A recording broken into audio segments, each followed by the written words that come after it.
Hello दोस्तों, आइए आपके बीच एक बहुत ही अच्छी मोरल स्टोरी लेकर आए हैं।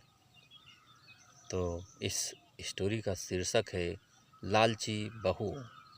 तो दोस्तों चलिए लालची बहू की हम कहानी आप लोगों को सुनाते हैं। एक समय की बात है, एक छोटे से गांव में राम और सीता नाम के कपल रहते थे। उनका एक अर्जुन नाम का बेटा था जिसकी शादी रिया नाम की लड़की से हुई थी। राम और सीता कड़ी मेहनत करते थे और अपने बुढ़ापे के लिए पैसा बचाते थे। रिया बहुत लालची लड़की थी और हमेशा अपने लिए और चीज़ें चाहती थी। जैसे जैसे साल बीतता गया, रिया का लालच और भी बढ़ता गया। वह अपने पास रखे चीज़ों से कभी संतुष्ट नहीं रहती थी। वह हमेशा अपने सास ससुर से महंगे तोहफे मांगा करती थी और उसके बचाए हुए पैसों से भी कुछ हिस्सा अपने लिए मांगती थी।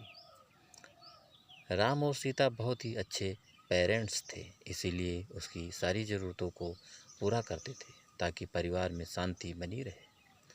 वह अपने पति अर्जुन के ऊपर भी दबाव डालती थी कि वह अपने माँ बाप से पैसे और संपत्ति मांगे। वह बहुत ज़्यादा संपत्ति इकट्ठा करना चाहती थी बिना किसी मेहनत के। एक दिन राम और सीता ने यह फैसला लिया कि वह रिया को सबक सिखाएंगे।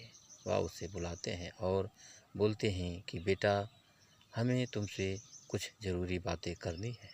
हमने यह फैसला लिया है कि हम अपनी जायदाद का कुछ हिस्सा अपने बच्चों में बांटेंगे और उसका कुछ हिस्सा तुम्हें भी देना चाहते हैं। रिया खुशी से झूम उठती है क्योंकि वह हमेशा से यही चाहती थी। लेकिन राम और सीता के मन में कुछ और ही चल रहा था। उन्होंने एक पत्थर से भरा हुआ बैग उसे दे दिया और बोला, बेटा, यह तुम्हारे हिस्से की संपत्ति है। रिया उस बैग को देखकर गुस्सा हो गई। उसने उस पत्थर से भरे हुए बैग को ज़मीन पर फेंका और ज़ोर से चिल्लाते हुए बोली कि मेरी मजाक उड़ाने की तुम्हारी हिम्मत कैसे हुई? मुझे पैसे चाहिए, ये पत्थर नहीं।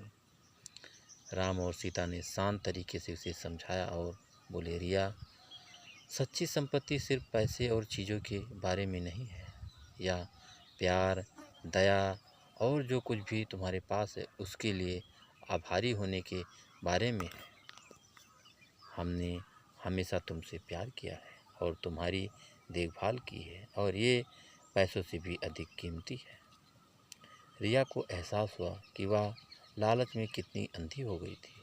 उसको अपने किए गए बर्ताव के लिए पछतावा होने लगता है। उसने अपने सास और ससुर से माफ़ी मांगी और अपने तरीके बदलने का वादा किया। उस दिन के बाद से उसे बदलाव आया और वह एक अच्छी बहू बन गई। रिया बदलाव की यह बात पूरे गांव में फैल गई और सभी ने एक बेहतर इंसान बनने के लिए उसकी प्रशंसा की। रिया अपने परिवार का ख्याल रखते हुए और उनके बीच मिले प्यार के लिए आभारी होकर हमेशा खुश रहने लगी। तो दोस्तों, सच्चा धन, प्यार, दया और जो हमारे पास है उसके लिए आभारी होने से आता है, ना कि हमेशा और अधिक चीज़ों की चाह रखने से।